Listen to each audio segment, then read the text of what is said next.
If so, it's time to form a union. Don't be denied the wages and benefits you deserve. Come together in a union with the power of numbers. A union is not a privilege, it's your right, and it will make a difference. Contact Teamsters Local 1932, a powerful and successful labor union in San Bernardino, by visiting teamsters1932.org/organize to start today. Located in the heart of San Bernardino, California, the Teamsters Local 1932 Training Center is designed to train workers for high-demand, good-paying jobs in various industries throughout the Inland Empire. If you want a pathway to a high-paying job and the respect that comes with a union contract, visit 1932trainingcenter.org to enroll today. That's 1932trainingcenter.org.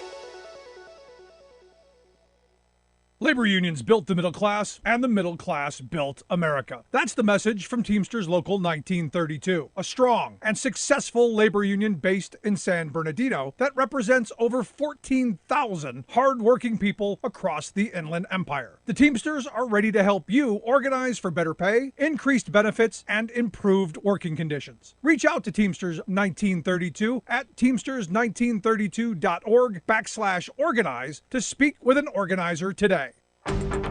One of the best ways to build a healthier local economy is by shopping locally. Teamster Advantage is a shop local program started by Teamster Local 1932 that has brought together hundreds of locally owned businesses to provide discounts for residents who make shopping locally their priority. Everything from restaurants like Corky's to fun times at SB Raceway and much, much more. If you're not currently a Teamster and you want access to these local business discounts, contact Jennifer at 909-889-8377, extension 224. Give her a call. That number again is 909-889-8377, extension 224. Here is the voice of the working class, Rick Smith.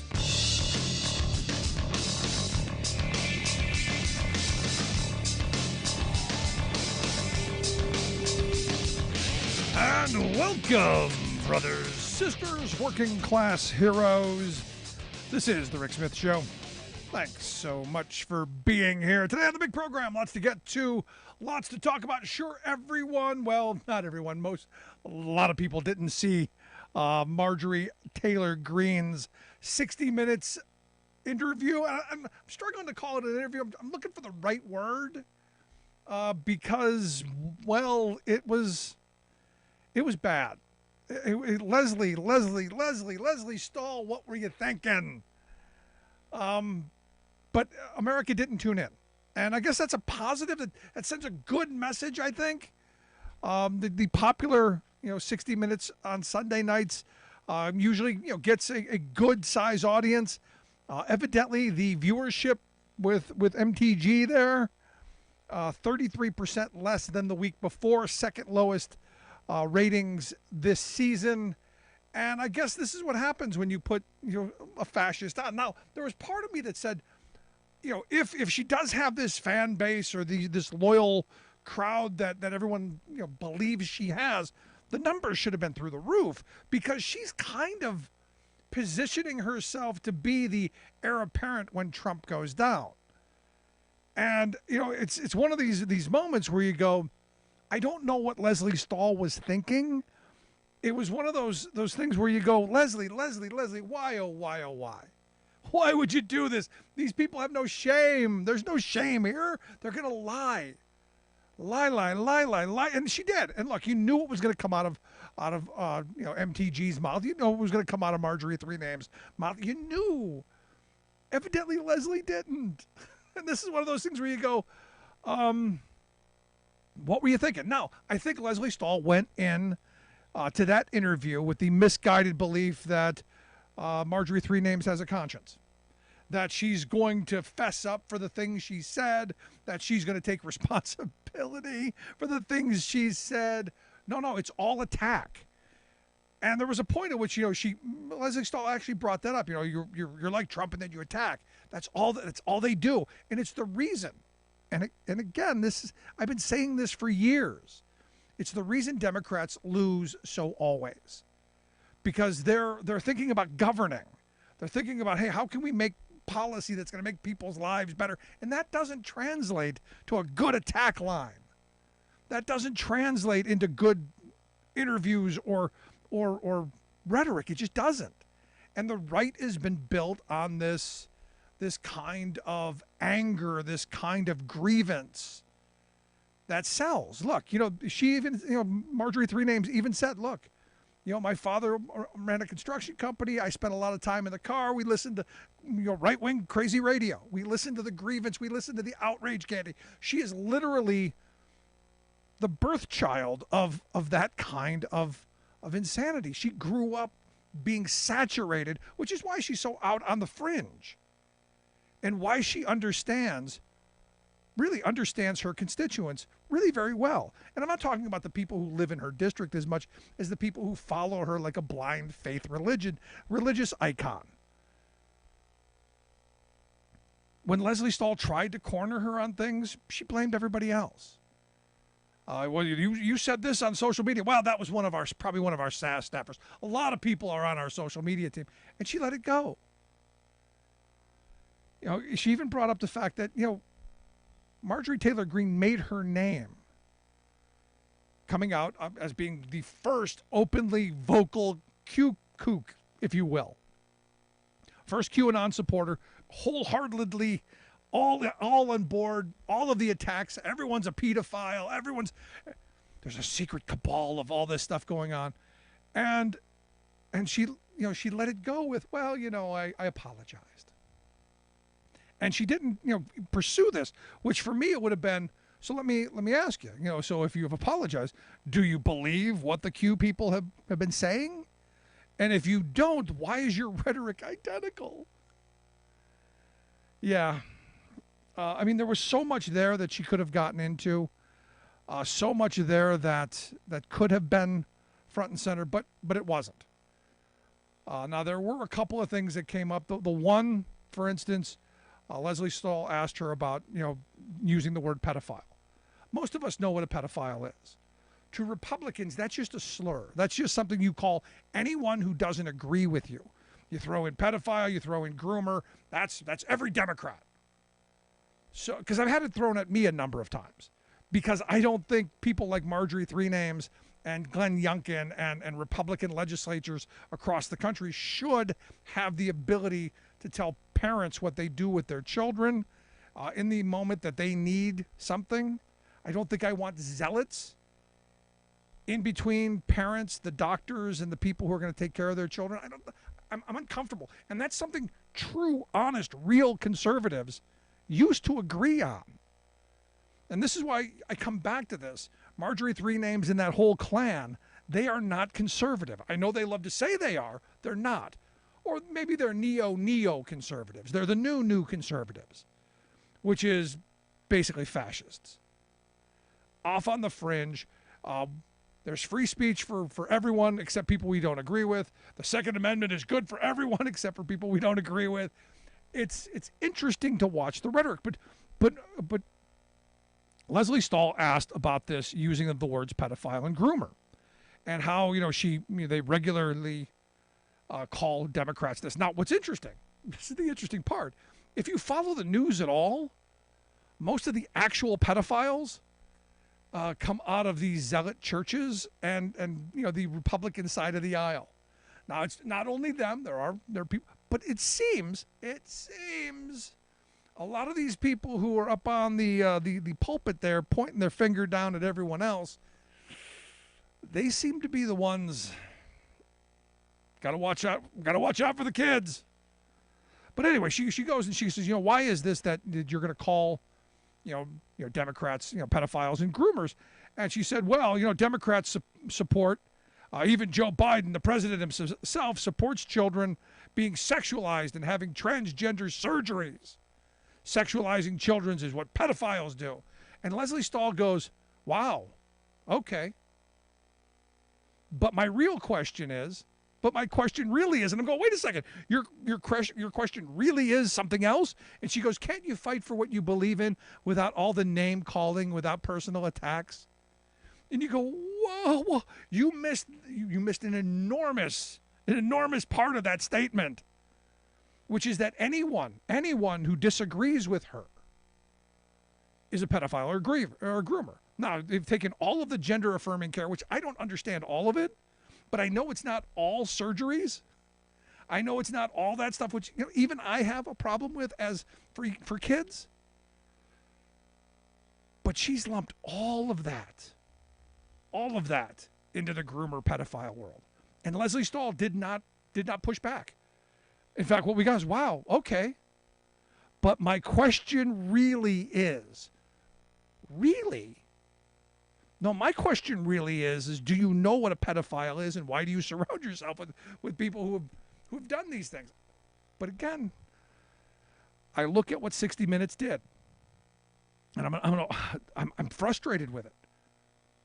They're normalizing this kind of crazy behavior by giving this person a platform.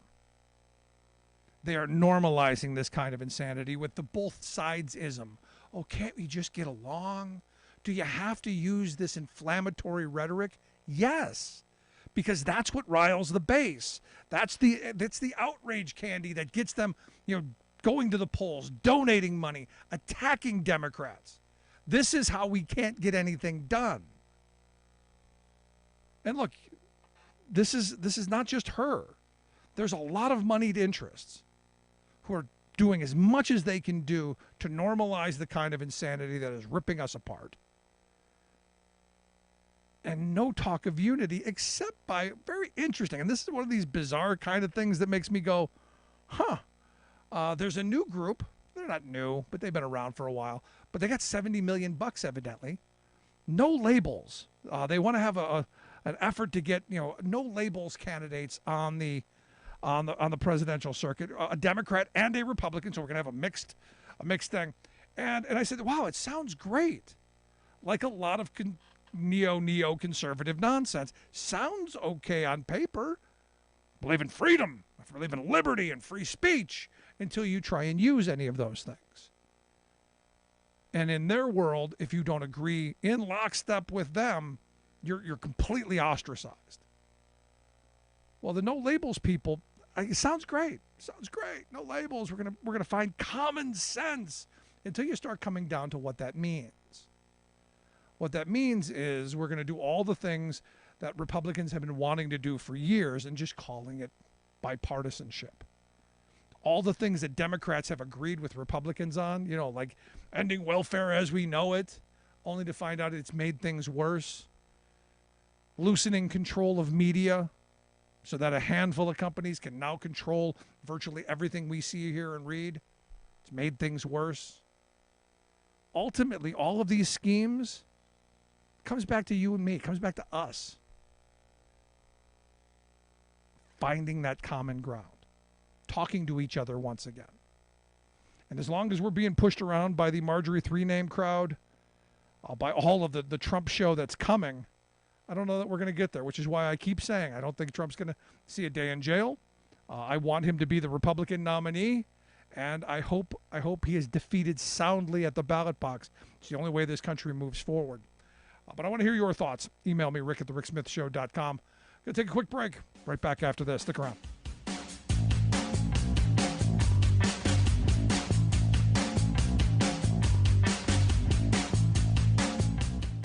We are AFGE, the American Federation of Government Employees. We represent 700,000 federal and D.C. government workers who are the vital threads of the fabric of American life. We support our nation's military. We take care of our nation's veterans. We protect our nation's borders. We respond to our nation's crises and natural disasters. We provide services to our nation's seniors. The American Federation of Government Employees. We work for America. The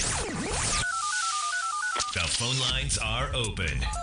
Give Rick a call at 1-866-416-RICK.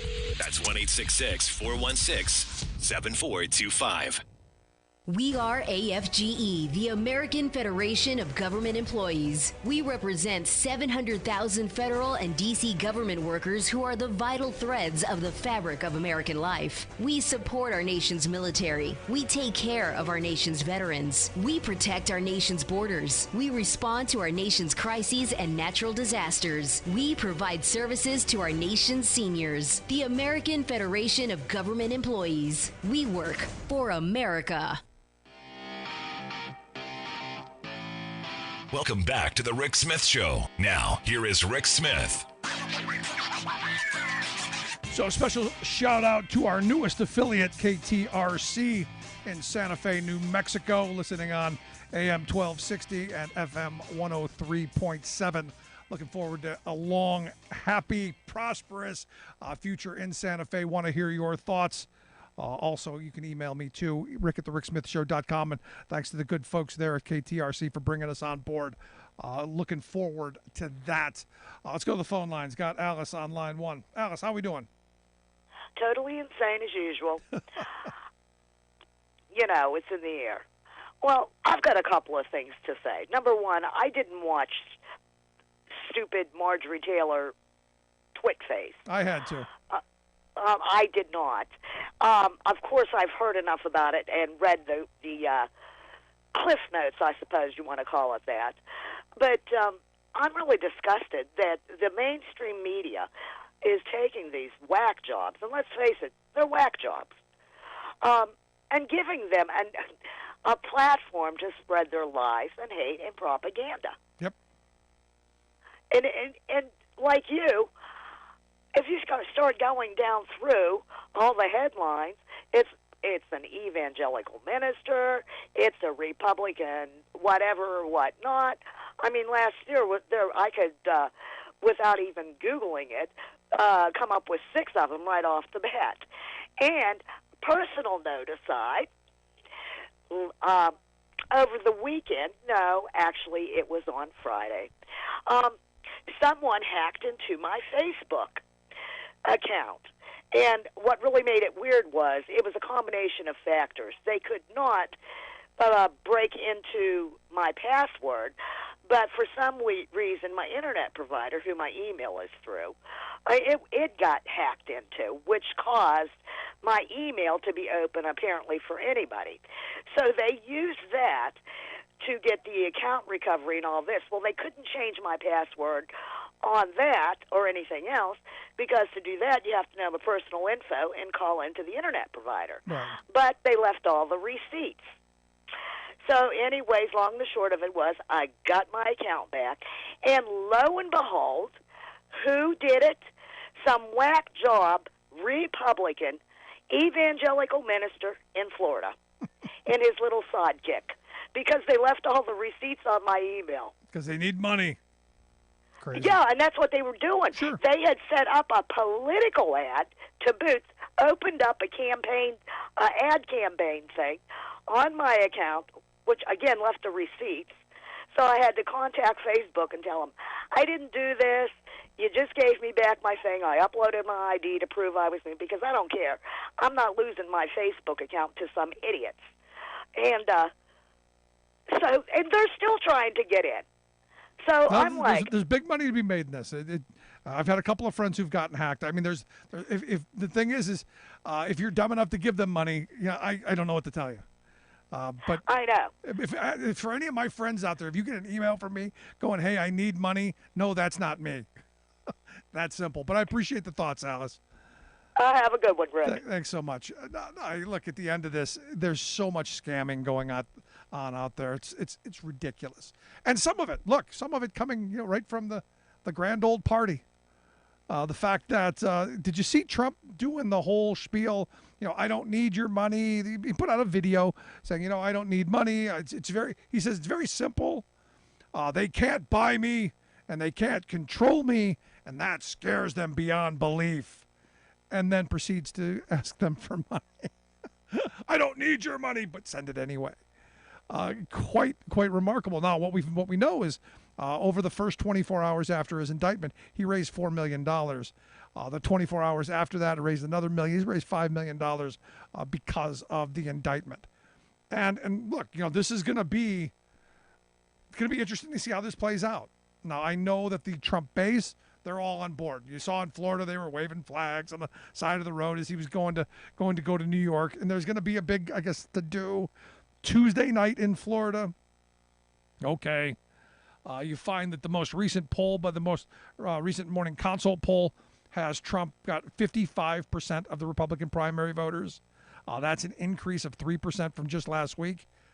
He's 29 points over Ron DeSantis. It's looking like at this point, unless the evidence is shown and is out in front, could be our guy. Now, what we know is he's going to be charged with 34 felony counts, not going to be handcuffed or photographed. And I don't know whether that's a smart thing or a dumb thing to not have the mugshot.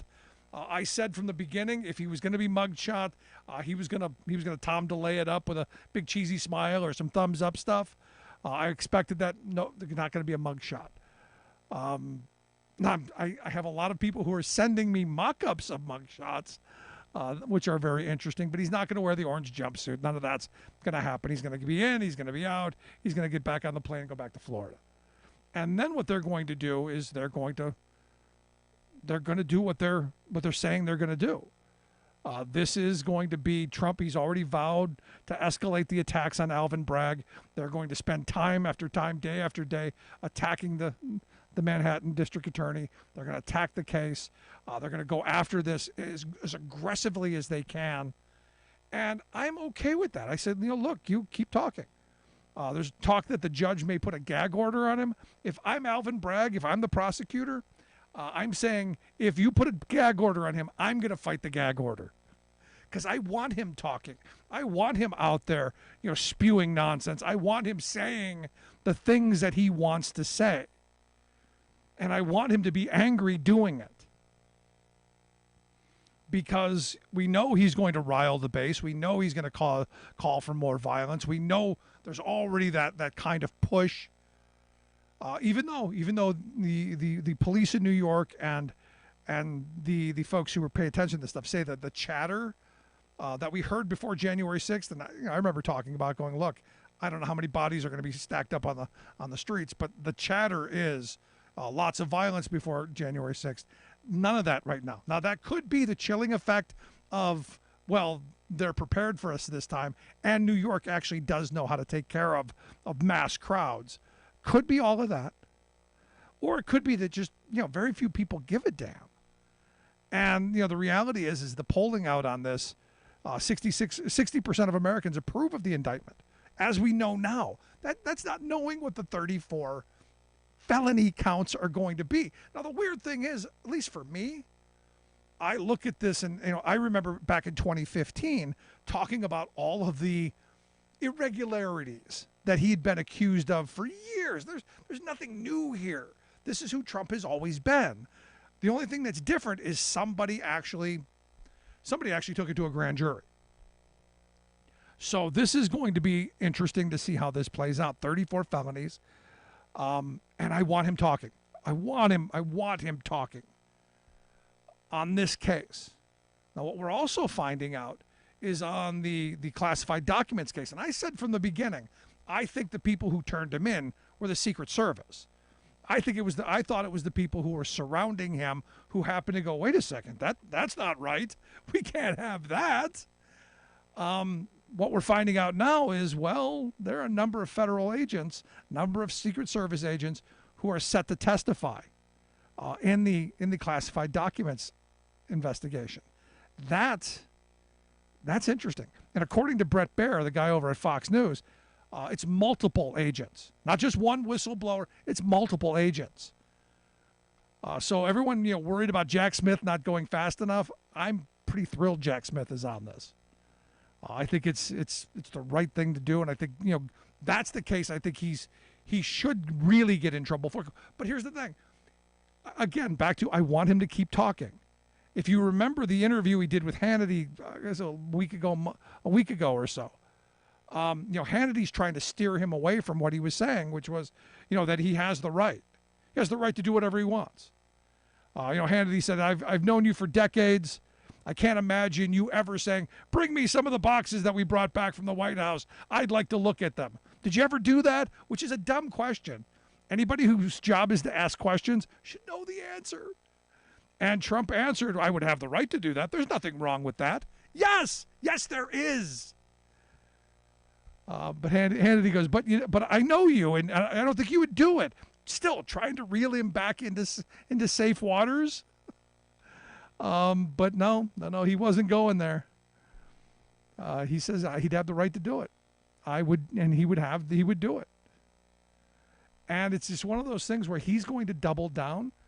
At some point, they're going to spin the hush money because it's already happening. The fake news people are saying, no, this wasn't about election. This was hush money being, because I know people who believe there was no hush money. I know people who believe it's all made up. Trump did nothing. No, Fox isn't even saying that. Fox is saying the hush money was paid to save the embarrassment for Melania, so that his wife wouldn't find out, which, makes sense, but also so voters wouldn't find out. You can do both. And when your lawyers are going to jail and your accountants are going to jail, I got to tell you, you might be next. He's never going to spend a day in jail, but it's going to be interesting. I want to hear your thoughts. Email me, rick@thericksmithshow.com.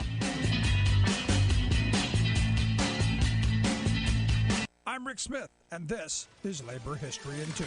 On this day in labor history, the year was 1937. That was the day over 1,000 auto workers at the Ford assembly plant in Kansas City, Missouri, began their occupation. The sit-down was the first strike by the UAW against Ford. UAW President Homer Martin vowed to organize the entire company. The strike had been called the previous evening, when workers learned 350 of their co-workers had been laid off at the end of the day's shift. They demanded reinstatement, higher wages, better working conditions, and recognition of their union. The workers spent a good part of the early morning hours welding the gates shut to the railroad yards and parking lots surrounding the plant. Then they selected an 18-man committee to direct the strike. One leader, O.W. Penny, stated, quote, "When the company forced the strike on us by unfairly laying off men because of their union membership, some with 12 years on the job, everybody joined up with us. We signed 200 outside the plant, and they're signing others inside." Penny added, "The pay here is not as good as at either Chevrolet or Chrysler plants. The boys there have better sanitary facilities and a cafeteria, while we have to eat our lunches sitting on the floor." Strikers lowered a banner from the top floor of the plant that read, "Lincoln freed the slaves, Ford brought them back." Ford insisted he would never allow his plants to be organized, but company representatives spent the weekend negotiating a settlement with the UAW to rescind the layoffs. By Monday, April 5th, the workers were back on the line. Strike authorizations would flare up just 2 weeks later when Penny and another UAW organizer were beaten at the hands of company thugs. Labor History in 2 brought to you by the Illinois Labor History Society and The Rick Smith Show. For more information, go to laborhistoryin2.com, like us on Facebook, and follow us on the Twitters at Labor History in 2. With new outrages erupting every day, I find some comfort in knowing that we the people have at least eliminated certain particularly ugly plutocratic abuses. Child labor, for example. Well, outlawed, yes. Stopped, no. Recent reports reveal that thousands of children ages 12 to 17 are toiling illegally at dangerous jobs in manufacturing, construction, food processing, etc. To be clear, there's nothing wrong with teenagers working. They might need to help their families, gain experience, or just earn a few bucks. Indeed, I worked part-time throughout my high school and college years, and while I did gripe some, overall, it was positive. So this is not about children working. It's about corporate child abuse, plain and simple. For example, last year, Packer Sanitation Services was caught, quote, employing oppressive child labor in meatpacking plants to clean saws, head splitters, and other butchering machines. In a typical incident, one 13-year-old was badly burned by the caustic cleaning chemicals they used during long night shifts, which ran from 11 p.m. to at least 5 a.m. Once caught, top executives of Packer Sanitation tried to sanitize their reputation by proclaiming that they have, quote, zero tolerance for any violation of child labor laws. Oh, ask that 13-year-old. Yet, our worker protection laws are so weak that Packer's multiple violations resulted in a fine of $1.5 million. That's not even peanuts for this nationwide giant, which is owned by Blackstone, a Wall Street huckster whose executives pretend they know nothing about the children they endanger for profit. This is Jim Hightower saying, how about we make a few of the children and grandchildren of Blackstone profiteers work some midnight shifts cleaning meat-cutting machinery? I'm guessing they would stop the abuse overnight.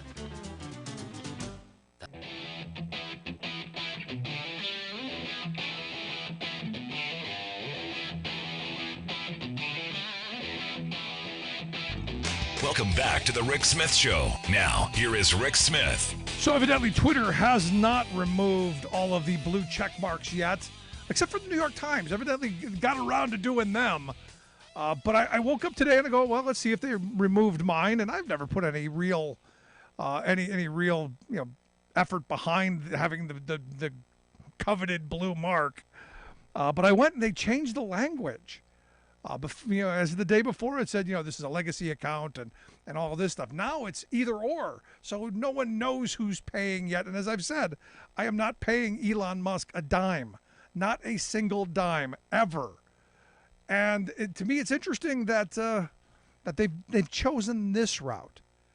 So we'll see where it goes, because there's part of me that goes, look, we're going to be the people who are paying are going to pay for the folks who aren't. But it's going to look like a lot of people are paying. It's all in the display. But if you remember last week, we talked about this open source algorithm. And again, I'm not a computer guy, but it seemed interesting to me why Elon and Twitter would go, oh, we're going to make everything transparent. And my thought went, I don't know. There are a lot of smart people out there who could do a lot of mischief. And that's why I've asked Craig Johnson to come talk with us. Craig is the president and managing partner of Unfiltered Media. They've got a Substack page, unfilteredmedia.substack.com. We'll get links out on social media. I can take a look at that. They've got a new piece out on just this, the effects of open sourcing your algorithm. Craig, thanks for taking time for us. Hey, thanks, Rick. Thanks for having me on. Appreciate it. So this open source thing, look, I'm not a computer guy. I don't know much about it. I know the algorithm is terrible and it's going to get worse because my feed is full of nothing but crazy people who I don't follow and I can't stand. But what is this going to do? I mean, for those of us, and again, dumb this down for us at the bottom here who don't quite understand how this all works. What's this going to mean? Sure. So basically what happened on March 31st, Twitter open sourced their algorithm. Basically, it is the black box that decides who gets to see your content. And by doing so, roughly, they've given all of the social media professionals, such as myself and the left, the right, anti-union, pro-union activists, the blueprint to basically manipulate what America sees online, regardless of whether or not they're popular or not. Open sourcing this, basically, algorithm is going to open up the floodgates even more. Because while we had hints before on what to do, we didn't know for sure. But now we know for sure because they told us exactly how effective each action we take online is to spreading whatever message we want, regardless of whether or not it's representative of the American public or not. And this is the thing that bothers me because, social media, most people think of, my friends are going to see this, the people who follow me are going to see it, and if it's popular because people are looking at it, then it'll get around as my friends share it, that there's this kind of group sourcing, but that's not really at all what goes on behind the machine. It's not. What goes on behind the machine are a bunch of coordinated groups who get on a call, multiple meetings every week, and they essentially agree to do a set of actions that they know will artificially spread their message to as many people as possible, trying to dominate the story. Every single day you can look at the Twitter trending hashtag list, and you could basically, if you're in the business, pick out which ones were definitely astroturfed or not. And, again, I come back to this because, people go to social media and they think that this is, like the temperature of the country and the temperature of voters, when the reality is a good number of these folks are bots. A good number of it is, as you said, these farming operations that operate in a way to try and influence how these algorithms work.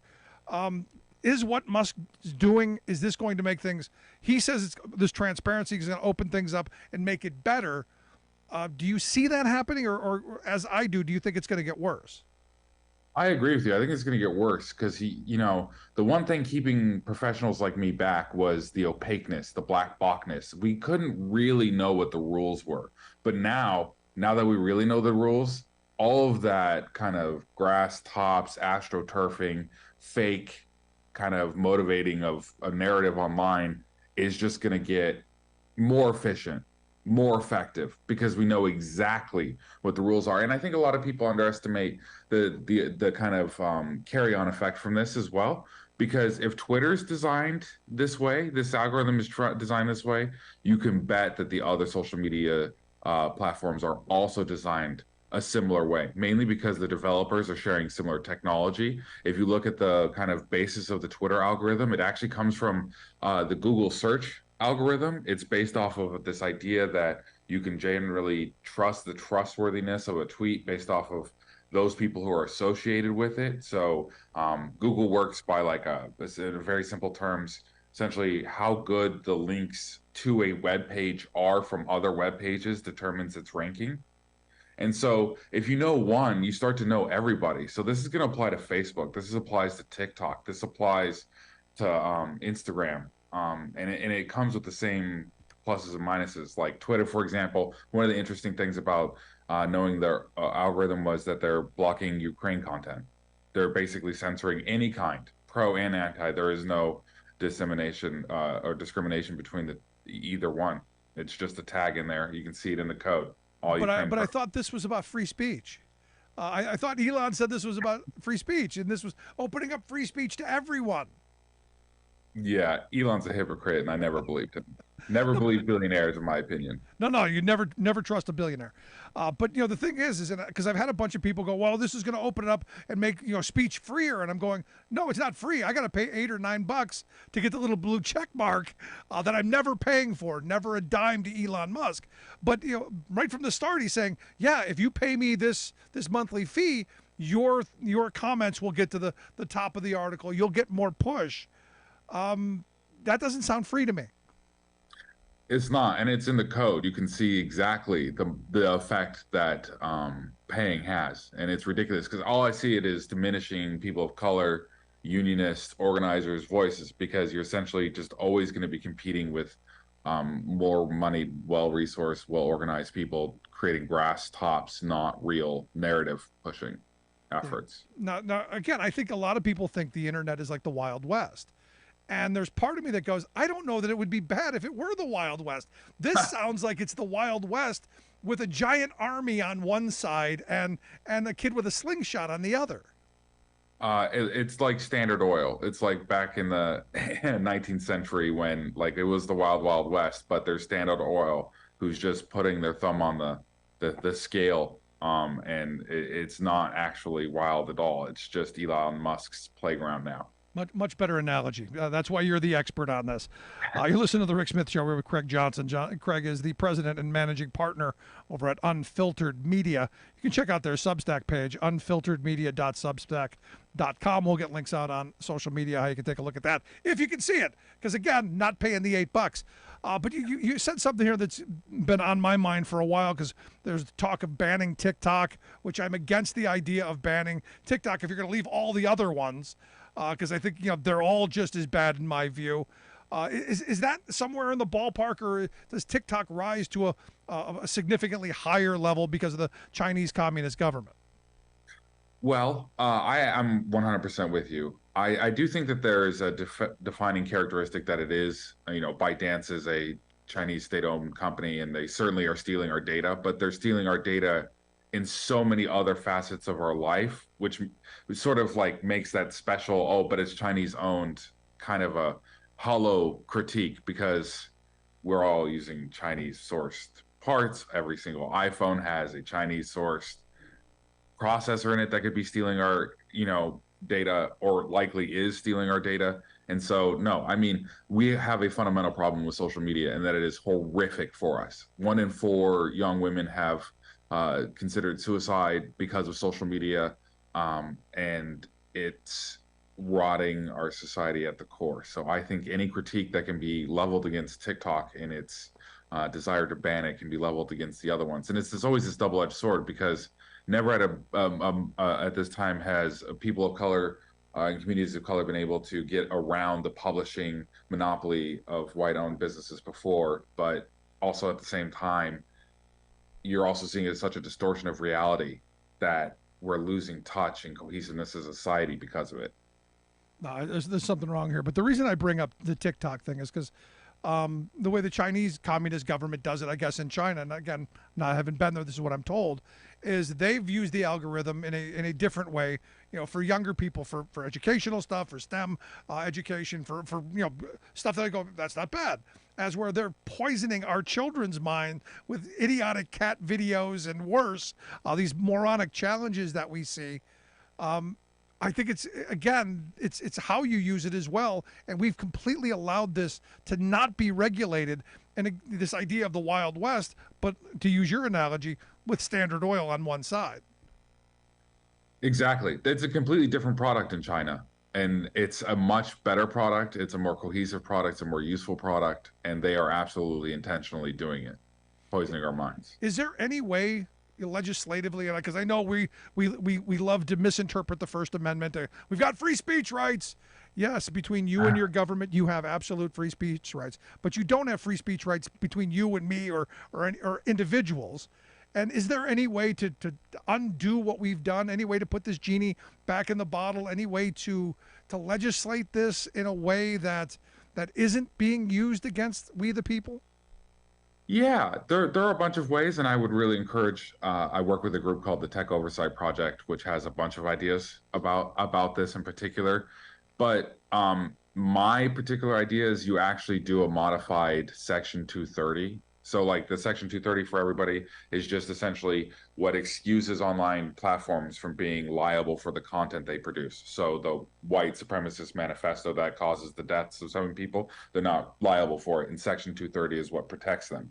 If we were to modify this and actually hold them accountable to moderate the content that is available for people to see on the public sphere, I absolutely do think that option is there, and people are looking at smart legislation that accomplishes that goal, where you get the good parts of the innovation of the Section 230 allowed, which is allowing internet platforms like YouTube and Facebook and the benefits that they bring to exist, but also holding them accountable for the fact that their algorithms are essentially Nazi creation machines.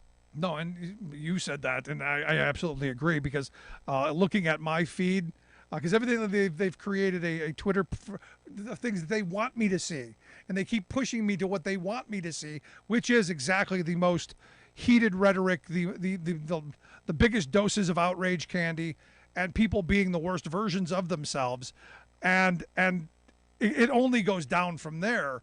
So for me, if there's a way to moderate some of that, I'm not talking about limiting what people can say. Just, I don't know, be a better version of yourself. Is there a way to get to that, or is this just one of those things where you go, no, it's a pipe dream, the genie's out of the bottle, we need a civil war to solve all this? Well, I think I don't think so. I think there is a way to do it. Mainly because, as someone whose dad worked at Intel and was on the internet since the early 90s, way before 56K modems existed, for all those people who remember those, it used to be way worse. It used to actually be way worse than this back on the early web, where the N-word was way more common. Yeah, but it was much more limited. I mean, you only had a handful of people who were involved. We're talking, in this country, everyone's attached to the internet in one way or another. Sure, in that regard, yes, but that still gives me hope to see that there has been at least some modicum of progress in the social standards that we accept online, that we can get further. And I do think that eventually, because anti-big tech sentiment is generally bipartisan, that we can get somewhere with that. I do actually think that it's a relatively bipartisan issue that could be and is going to be legislated on in the next few years. That is the hope. And what can people do? I mean, we try and moderate what our kids see, but good luck on that. With the access that everyone has and the ease of access. As a parent, it's difficult to moderate and to see what they're paying attention to. because they're smart enough to delete their history. Any advice for parents? Any advice for folks who are trying to? Because look, I'm expecting the next couple of weeks, especially because I use Twitter a lot. I am expecting it to get much uglier than it's already been, as this algorithm takes on and keeps feeding this kind of outrage. So I'm trying to get to a point where people don't lose their minds and things don't get much worse. Does that make sense? Yeah. If I had my recommendation for parents at this point is what my parents did to me, and is for every hour of screen time that I got, I had to practice my musical instrument, and I played tuba at the time, for the same amount of time. So it didn't limit my access, but made me do something in the real life for an equal amount of time that essentially grounded me to something that wasn't online, wasn't completely devoted to that screen. And I thought that was, in retrospect, really, really wise of them. It's not a bad idea. Good stuff. Craig, I appreciate you taking a little time for us. I hope you'll come back and share some more. This is not going to go away. So I'd love to have you come back and talk to us again. No problem. Thank you. Good stuff. Craig Johnson. He is the president and founder of Unfiltered Media, unfilteredmedia.substack.com, the website. We'll get links out on social media. I can take a look at that. Quick break. Right back. Stick around. Listen to The Rick Smith Show.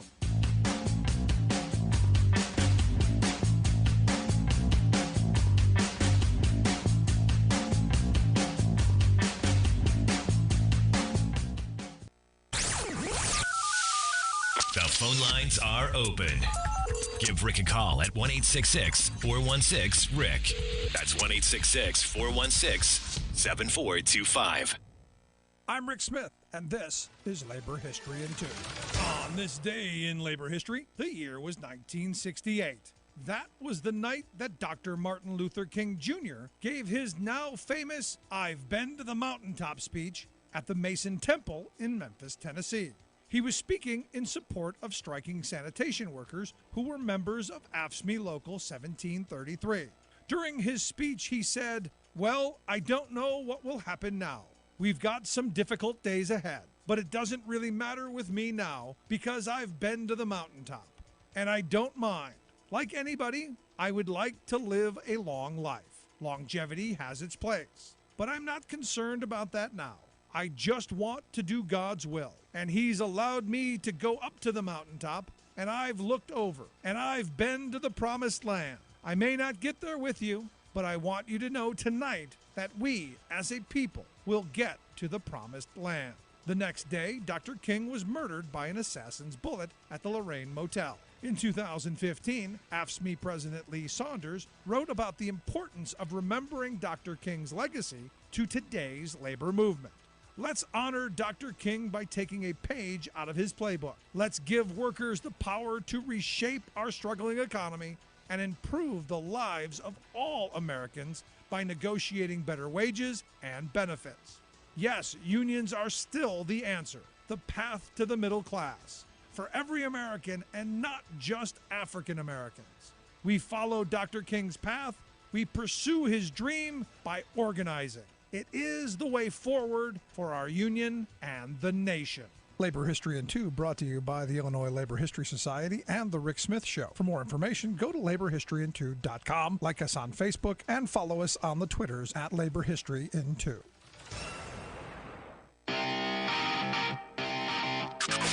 You're listening to The Rick Smith Show, where working people come to talk.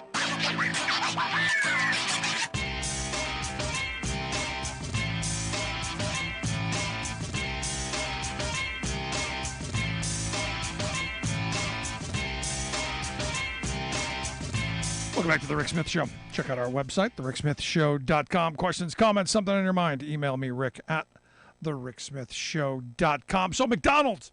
Evidently, McDonald's has closed down a couple of days. This is the most recent report coming out by the AP. They've closed down some of their U.S. offices because, well, evidently they're preparing to lay off a bunch of people. And this is one of those things where I allowed myself to go read the comments.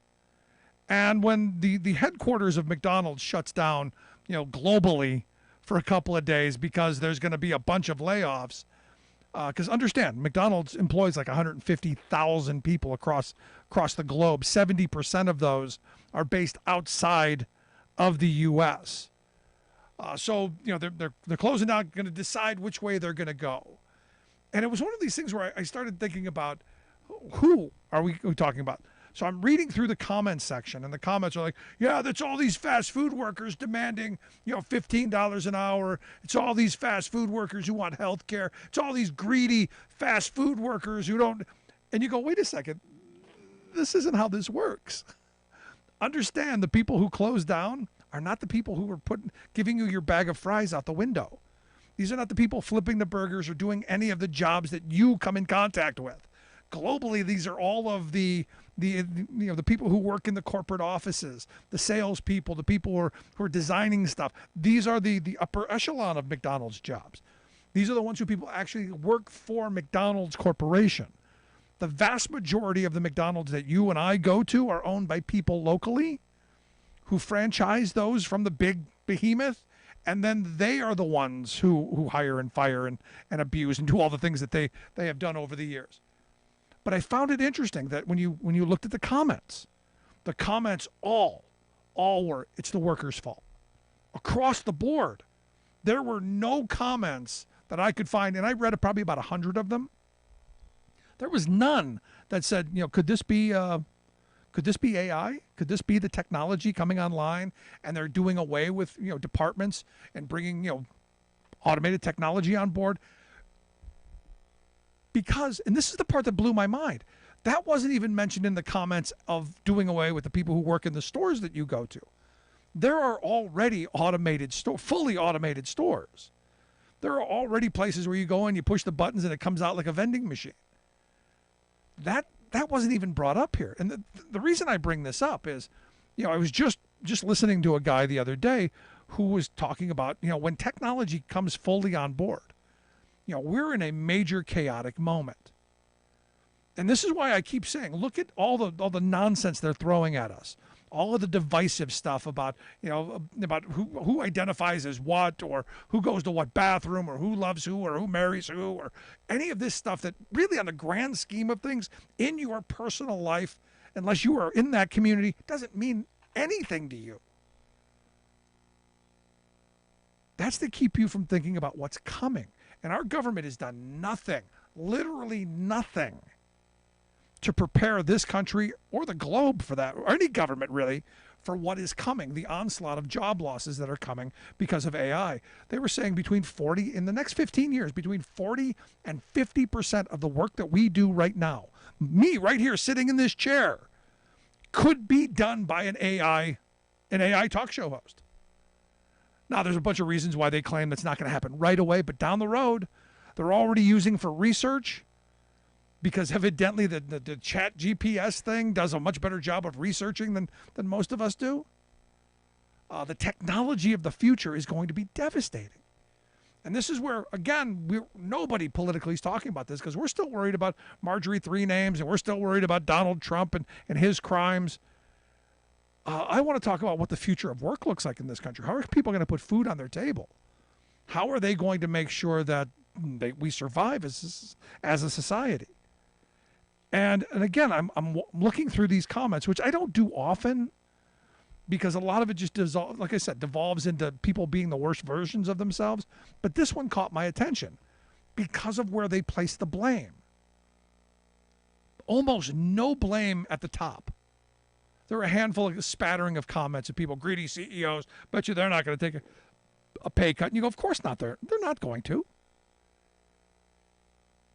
But I find it interesting how we working people all tend to blame ourselves when these things happen. Immediately, it's because the workers demanded too much. And it's the same thing we heard when deindustrialization really took grip of this country. The Reagan years forward, as we were just sending manufacturing out of this country in incredible rates. It's the union's fault. You've heard that a lot. It's the unions, they asked for too much. They asked for health care. They asked for retirement security. They asked for some security in their job. They asked for some say in where they spend more than a third of their lives. They wanted to take a vacation. They wanted a day off. I know, it's too much to ask for. And we've internalized this. We as a working class have kind of bought into it. I can't tell you how many working people I've run into. Well, maybe we did ask for too much, and no, you can't compete with the Chinese workers who are making pennies an hour with deplorable working conditions, lax environmental rules, and a Chinese communist government who's giving huge amounts of money away. You were never going to be able to compete with that. Never. And I love the rhetoric, American workers can compete with anybody. No, they can't. Not when you're talking about 100 to 1. And we have to have policies and policy makers who understand that. We need to have people who are going to step forward and say, you know what? No. I look at the Tucker Carlson clip that someone sent me a couple of weeks ago of him saying, I wouldn't let any automated trucks on the road. Well, stop it dead in its tracks. And why? Because that's the number one job for high school educated males. If you take that away, you're just chaos. And at some point, we as a country have to start going, you know what? We need to rein in this technology a little bit. And I'm not saying crush the machines. I'm not a Luddite. But either we're going to figure out how we socialize the benefits, and we know that's never going to happen, or we got to slow down the machine a little bit. But I do want to hear your thoughts. Email me, rick@thericksmithshow.com. Questions, comments, by all means, I want to hear it. If you miss any portion of the program, make sure you grab the podcast. And again, shout out to our friends at KTRC in Santa Fe, New Mexico. Thanks for being here, and thanks for tuning in. Quick break. Right back after this. Stick around.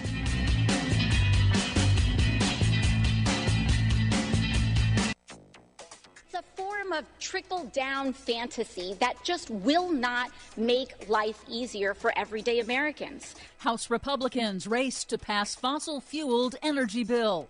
New studies warn extreme floods and droughts are getting worse due to global warming. Plus, renewables surpass coal for electricity generation in the U.S. for the first time in history. All of that history-making news and more straight ahead from BradBlog.com. I'm Brad Friedman. And I'm Desi Doyen. Stand by for 6 minutes of independent green news, politics, analysis, and snarky comment. When you have a cloudy, windless day, you have to have power.